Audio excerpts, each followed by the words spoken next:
कुछ समय पहले की बात है। कराची के गली मोहल्लों में एक भयानक आत्मा के चर्चे हर इंसान की ज़बान पर थे। हर इंसान का बस एक ही सवाल था, ये भयानक आत्मा आखिर कहाँ से आई है। दरअसल ये भयानक आत्मा उस वक्त चर्चा में आई जब पुलिस वालों के पास एक जैसी कंप्लेंट बार बार आने लगी। एक जैसी कंप्लेंट से मतलब दर्जनों कंप्लेंट्स में एक बात कॉमन थी। मरने वाले लोगों ने मरने से पहले जिस औरत का हुलिया बयां किया वो बिल्कुल एक जैसा था। जैसे जैसे उस औरत के कपड़ों का रंग, उसकी चाल ढाल, रंग रूप सब एक जैसा था। एफआईआर की कॉपीज को देखकर लगता था मानो सारी की सारी कॉपीज एक ही शख्स के मर्डर की गवाही कर रही हैं। दर्जनों एफआईआर की कॉपीज में नीली साड़ी वाली औरत का जिक्र पुलिस को सोचने पर मजबूर करता रहा। आखिर इस नीली साड़ी वाली औरत का क्या राज है? दोस्तों, ये भयानक आत्मा रात के अंधेरे में सुनसान सड़क पर पहले तो किसी शख्स से लिफ्ट मांगती। अगर कोई शख्स लिफ्ट देने से इनकार कर देता तो ठीक 2 दिन बाद उस शख्स की मृत्यु हो जाती। कुछ इसी तरह का एक वाकया सामने आया। एक बार एक शख्स अपनी गाड़ी में घर की ओर जा रहा था। रास्ते में उसे यही नीली साड़ी वाली औरत नजर आई। यह औरत रास्ते के बीचों बीच खड़ी थी। इस शख्स के हॉर्न देने पर भी यह औरत रास्ते से नहीं हटी। मजबूरन इसको अपनी गाड़ी रोकनी पड़ी। गाड़ी के रुकते ही इस नीली साड़ी वाली औरत ने इस शख्स से लिफ्ट मांगी, लेकिन इस शख्स ने साफ साफ इनकार कर दिया और वहां से चला गया। इस आदमी ने अपने साथ हुई घटना के बारे में अपने परिवार वालों को भी बताया, लेकिन शायद इस आदमी की किस्मत खराब थी। ठीक 2 दिन बाद इस आदमी की एक हादसे में मौत हो गई। दोस्तों, ये कोई आखिरी घटना नहीं थी। इस घटना के बाद दर्जनों इस तरह की घटना सामने आई। एक समय पर ये घटनाएं इतनी ज्यादा बढ़ने लगी कि हर दूसरे दिन किसी न किसी शख्स की मौत की खबर इलाके में सनसनी फैलाने के लिए काफी थी। बात हद से ज्यादा तब बढ़ गई जब शहर के मशहूर बिजनेसमैन और पॉलिटिशियंस भी इसकी चपेट में आने लगे। इंसानों की लाश कभी पेड़ से लटकी हुई मिलती, कभी समुद्र में पड़ी हुई मिलती और कभी गली के कुत्ते उन लाशों को नोच रहे होते। दोस्तों, पुलिस ने इस घटना की तफ्तीश करने में कोई कसर नहीं छोड़ी, लेकिन पुलिस के हाथ एक भी सुराग नहीं लगा। खाली सुनसान सड़क पर लोगों ने निकलना बंद कर दिया, क्योंकि रात के अंधेरे में खाली सड़क पर चलना जैसे मौत को दावत देने के बराबर है।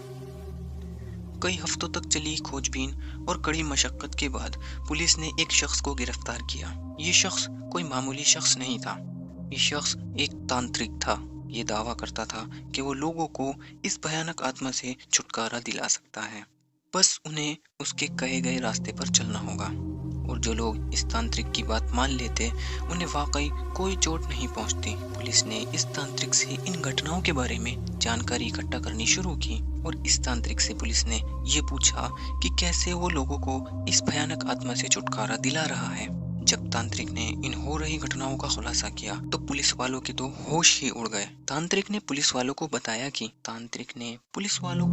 कि उसके पास एक आसिफ नाम का लड़का आया था, जिसकी मंशा बहुत सारी धन दौलत और पैसा कमाने की थी।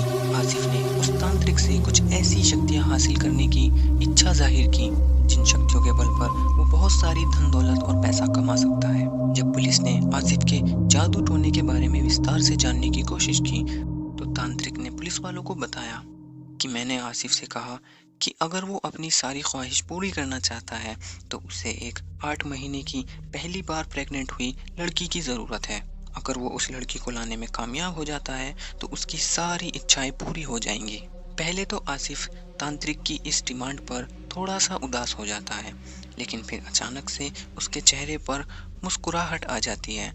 तांत्रिक के पूछने पर आसिफ बताता है कि उसके पड़ोस में एक ऐसी ही लड़की रहती है, लेकिन मैं उसे इस जादू टोने के लिए कैसे मनाऊंगा। फिर मैंने सोचा कि मैं उसे पैसों का लालच देकर राजी कर लूंगा। पुलिस वालों के पूछने पर तांत्रिक ने बताया कि उस लड़की का नाम यास्मीन था। यास्मीन का पति रोज शराब पीकर उसे पीटता था। यास्मीन की जिंदगी नरक से कुछ कम नहीं थी और इसीलिए वो आसिफ के पैसों के दिए गए लालच में आसानी से फंस गई। फिर मैंने आसिफ और यास्मीन को सड़क के किनारे एक सुनसान जंगल में रात 12 बजे मिलने को कहा। 8 महीने की प्रेग्नेंट यास्मीन पैसों के लालच में आसिफ के साथ चलने को राजी हो गई। तांत्रिक ने बताया कि यास्मीन को बिल्कुल भी अंदाजा नहीं था कि रात को जंगल में उसके साथ क्या होने वाला है। आसिफ से किए वादे के मुताबिक यास्मीन आसिफ के साथ जंगल में जा पहुंचती है, जहां तांत्रिक पहले से ही मौजूद था।